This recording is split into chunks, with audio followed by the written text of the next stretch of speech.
So imagine waking up tomorrow morning, getting out of bed and suddenly realizing you do not have a single penny to your name. Like, no savings, no retirement fund, no house, no car. Right, like you don't even own the bed you just woke up in. Exactly. You don't own a single needle or thread. Does that scenario fill you with this, visceral sense of sheer panic? Oh, for most of us, absolutely. Right. But what if losing every single thing you own wasn't your worst nightmare, but like the exact recipe for absolute freedom? That just completely flips the cultural script on its head, Yeah. because, well, we're taught from childhood that security equals accumulation. Yeah, you gather resources to build a fortress. Exactly. And the thicker the walls of that fortress are against uncertainty, the safer you're supposed to feel. Well, today we are going to challenge that assumption to its absolute core. Welcome to this custom-tailored deep dive. We have a truly fascinating mission ahead of us today. We really do. So we are looking at a specific piece of source material. It's an essay written on February 15th, 2022, by an author named Feng. And the title is pretty striking right out of the gate. Yeah, it's titled The Wealth of Owning Nothing. Owning nothing, possessing everything. A life of freedom. So our goal today is to explore this radical philosophy. And the surprisingly practical realities of it, too. Right, of voluntarily surrendering all private property to achieve a state of, well, complete spiritual lightness. And the profound nature of this text really stems from the fact that it isn't just theoretical musing from some armchair philosopher. Yeah, he actually did it. Right? The author executed this philosophy in his own life. So that gives us a unique case study into the psychology of extreme detachment. Okay, let's unpack this. Because Wifeng's backstory makes this transition so much more compelling. He wasn't always just like a monk on a mountain living with nothing. No, not at all. He actually used to be exactly what modern society tells us we should aspire to be.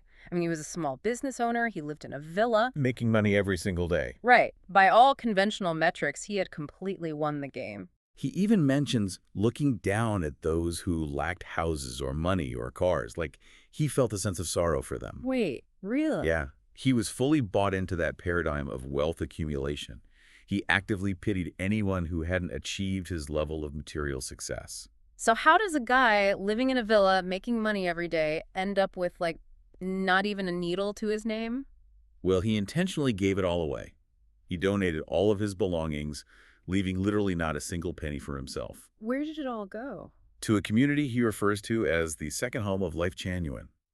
He basically systematically dismantled his own private wealth. That is wild. And the text immediately highlights the psychological payoff of that action, specifically the sudden eradication of deeply ingrained fears. Ah, so the moment you let go of the assets, you let go of the anxiety of protecting them. Exactly. Think about the mental bandwidth required to maintain a villa, a business, a daily influx of money. Oh, it's got to be exhausting. You need security systems, you need insurance. Right, you have to monitor the stock market, track inflation, worry about currency devaluation. All of it. But the moment Shuefeng surrendered his legal ownership of those assets, that entire architecture of fear just collapsed. Because without possessions, he realized he no longer had to worry about, like, a thief breaking in during the middle of the night. Yeah, because if a thief breaks in, they're just going to find a guy who's completely unbothered. Right, he doesn't own any of it anyway. And the macro fears vanish too. When you possess nothing, the fluctuations of the global economy simply cease to be your problem. You completely untether yourself from the anxieties of the material world. But, giving everything away sounds beautifully simple in theory until you remember we live in the real world. Right, there are logistics. Exactly. How does one actually survive in modern society without an account or a single penny? You still need to eat. You still need a place to sleep. And society is definitely not built for people who just opt out of the financial system. It really isn't. Which brings us to the Canadian Compromise, as the source text reveals. Yeah. This is where the essay takes a highly practical, and some might argue paradoxical, turn. Shuefeng didn't just vanish into the wilderness to forage for berries. No, he relocated to Canada, and there's a massive twist here. Upon moving to Canada, Shuefeng actually did open a personal bank account. Right. He states he did it for tax reasons and daily convenience. Furthermore, he purchased a physical property to serve as the headquarters of Lifechanyuan and the base of the Lifechanyuan International Family Society. And it gets even more interesting. Last year, he ran a small inn that earned the equivalent of 200,000 RMB. Which is a very respectable chunk of revenue for a small hospitality business. I mean, Yeah. he is actively participating in commerce. He absolutely is. Here's where it gets really interesting, and frankly, I have to push back on his whole premise here. Oh, how so? Well, if this guy has a personal bank account, buys physical real estate, and is actively running a business that generates 200,000 RMB, hasn't he just completely recreated his old life as a business owner? I can definitely see why it looks that way on the surface. To me, it sounds a bit like, when you want to detox from your phone. So you take all your social media apps and drag them into a single folder. Right, on the very last page of your home screen. Exactly. And you name the folder Do Not Open. You tell yourself you've deleted them, you are living a digital-free life, but they're still there taking up storage. Pinging in the background. Yeah. So is he just putting capitalism in a folder and calling it owning nothing? Well, I have to challenge that analogy a bit. Huh. When you hide an app in a folder, you still secretly know it belongs to you, right? I guess so. Yeah. You maintain the mental ownership of the data inside it. But Xufeng's shift relies on a complete psychological surrender of the asset to the public domain. It's less like hiding an app on your personal phone and more like, say, donating your phone to a public library for anyone to use. So he's looking at it from a totally different angle. Right. To understand his perspective, Yeah. we have to recognize a crucial mental distinction he makes between ownership and stewardship, or, as he puts it, between being an owner and being a caretaker. Break that down for me, because if his name is on the Canadian property deed and the bank account, how does he navigate the daily psychological reality of claiming he owns nothing? Well, legally, his name's on the document to satisfy the requirements of the Canadian government. Sure. Bureaucracy. Exactly. But psychologically and spiritually, he insists that the bank account, the money inside it, and the physical property do not belong to him personally. They belong to the community. Yes, to all the members of Lifechanyuan. He views himself merely as a user and a caretaker. So he is maintaining the physical assets for the collective, not accumulating them for his own private estate. Right. The 200,000 RMB he made from running the inn doesn't go into a private retirement fund. It goes straight into the community's central pool. Exactly. He doesn't pocket a single dollar. Mm.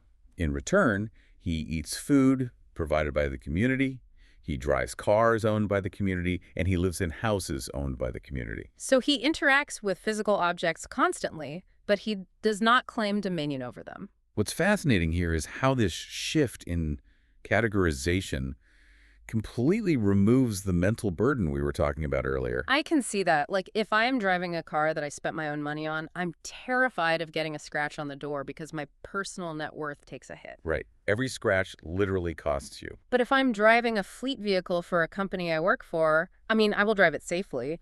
But if a rock chips the windshield, I don't have a personal existential crisis about a depreciating asset. That perfectly captures the dynamic. The psychological weight of an object is tied entirely to our concept of ownership, not our actual use of the object. Wow. Xufeng is still interacting with the physical world. He is still engaging in the economy, running it in, and paying taxes. So he isn't isolating himself at all. No, not at all. But by shifting his role from owner to steward, he completely bypasses the anxiety of loss. Because you cannot lose what isn't yours to begin with. Exactly. If the inn burns down, yes, it is a tragedy for the community's resources, and it requires practical management. But it doesn't ruin him personally. Right. It does not represent a destruction of Xufeng's personal identity or his private safety net. His fundamental security is derived from his belonging to the community, not his possession of the asset. That is a massive paradigm shift.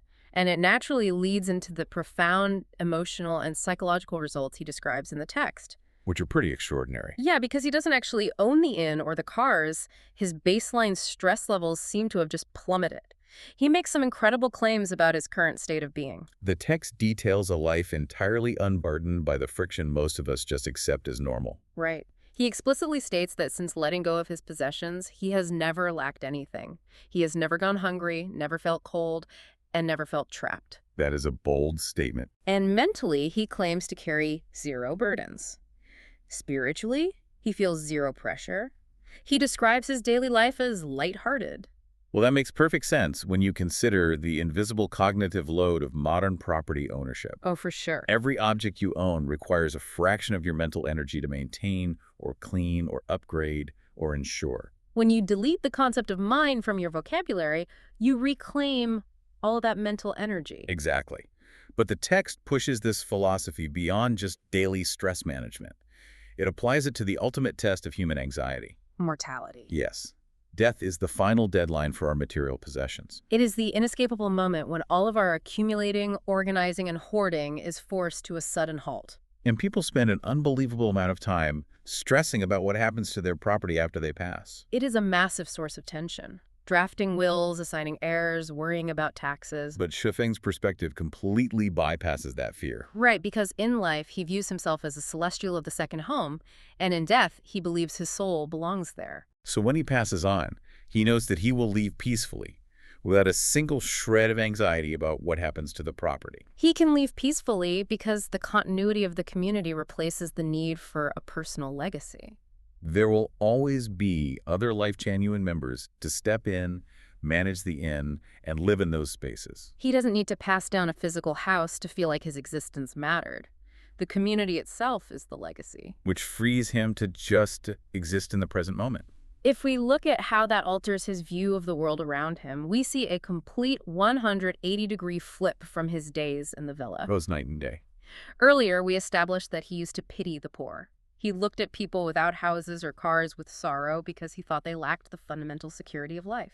If we connect this to the bigger picture, now having experienced this profound psychological lightness, what he calls the joy of owning nothing yet possessing everything, he directs his pity in the exact opposite direction. He actively pities those who spend their lives accumulating wealth and possessions. He looks at the rich, the hoarders of wealth, and sees them as the ones who are truly trapped. He views their accumulation not as success, but as a tragic burden. Exactly. From his vantage point, they are spending their finite, precious time on Earth building heavy fortresses that they are terrified of losing. And that they inevitably have to abandon when they die anyway. Right. The burden of legacy, the fear of loss, the constant maintenance, it consumes their entire existence. It really makes you pause and look around at the things you own and wonder if they actually own you. It really does. I mean, it is basically a full-time job just keeping our stuff intact. And Shuefeng isn't content just applying this critique to his own life in Canada. No, he doesn't see this as just a quirky lifestyle choice for one guy running a small hospitality business. He takes this personal revelation and uses it as a blueprint for the entire planet. Which is incredibly ambitious. So what does this all mean? If this localized communal detachment cures individual anxiety, what happens when Shuefeng tries to prescribe this as a cure for global anxiety? Well, he outlines a massive, society-wide utopian vision. He argues that if literally no one had private property, if no individual had personal bank accounts or private deeds to land, society would achieve true harmony. He is essentially projecting his personal experience of eradicated fear onto the global population. Right. If private property is the root of theft, anxiety, and inequality, then removing it entirely transforms the Earth into a paradise where everyone enjoys the well-being of possessing everything communally. And the philosophy transitions here from a practical economic arrangement into a deeply spiritual culmination. The text definitely elevates this property-less state to a divine level, using some very powerful imagery. Shuefeng says that in this property-less paradise, each person would elevate their spiritual status. They would become an angel, a bodhisattva, a celestial being, or a Buddha. He is drawing on a fascinating blend of spiritual traditions there. Yeah, he uses Christian concepts of angels in heaven alongside Buddhist concepts of bodhisattvas and Buddhas to describe a universal human elevation. The core argument is that our attachment to material wealth is the anchor preventing our spiritual ascension. So once you cut the anchor of private property, humanity naturally floats upward. And upon leaving this world, they would simply ascend to the heavenly kingdom. He calls this the most beautiful way of life and the absolute ideal path for life itself. The scale of the idea is wild. It really is. It's almost like turning the entire planet into an all-inclusive resort. I love that comparison. Think about the mechanics of that analogy, because it perfectly mirrors Shuefeng's spiritual mechanism. Okay, how so? Well, when you travel to an all-inclusive resort, you don't own the hotel room. You don't own the buffet. Right, and you certainly don't own the pool chairs. But while you are there, you possess all of it. You have access to absolutely everything you need. Your meals are provided, your shelter is covered, your transport around the resort is handled. And because you aren't carrying around your wallet, stressing about the price of every single drink. Or calculating the property taxes on the cabana. Exactly. Because you aren't doing that, your baseline anxiety drops to zero. The community acts as the resort management.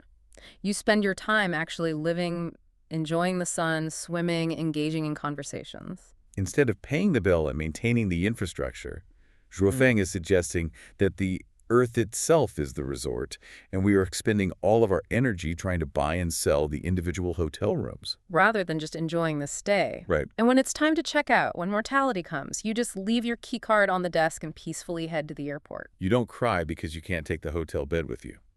You leave it for the next guest. You are just a caretaker of that space for a brief window of time. We artificially complicate the stay by demanding to own the room. We have taken a massive journey today. We started with a successful businessman sitting in a villa, actively pitying the poor, accumulating wealth every single day. And we followed him as he donated every single penny to the Lifechanyuan community, deliberately making himself penniless. And in the process, eradicating his deepest fears. He redefined the very nature of wealth for himself. He demonstrated that true wealth isn't a high score in a private bank account.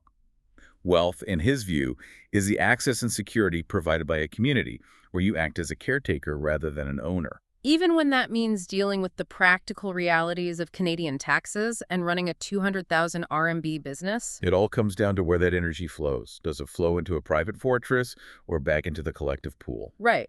Whether he is earning that 200,000 RMB or genuinely possessing not a single thread to his name, Zhuofeng's story deeply challenges our most fundamental assumption. That security only comes from a title deed with your name printed on it. It forces a reevaluation of what we are actually working for every day. Which brings me to one final thought for you to mull over as you go about your day. Our modern society spends immense energy, unimaginable stress, and the vast majority of our waking time trying to accumulate enough wealth to finally feel free from worry. We treat freedom as something that must be purchased with a massive private estate. But if Zhuofeng achieved total, absolute freedom from worry by abandoning all of his wealth and intentionally possessing nothing, actually, if he found it by possessing nothing, does our culture have the equation of freedom completely backward? It's a profound question. Could the ultimate luxury, the true peace we are all actually burning ourselves out trying to find, simply be the freedom from having to own anything at all?